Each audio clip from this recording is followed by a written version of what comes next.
Assalomu alaykum. Trendda bo'layotgan minimalist hamyonlarimizni yana bir modelini yasab ko'rdim. Ajoyib narsa chiqdi. Narxi 155 ming so'm. Yetkazib berish xizmati ichida butun O'zbekiston bo'ylab yetkazib beriladi. 3-4 xil rangi bor.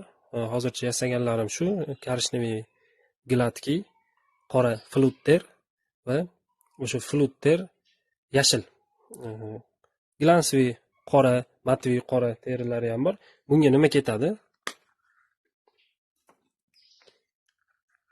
Bu joyiga 6 ta karta,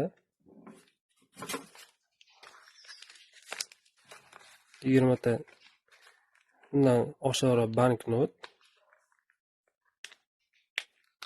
va orqasiga ham yana 2 ta karta ketadi. Yoz kunida ixcham narsa, bemalol zakaz qilishingiz mumkin. Bundan tashqari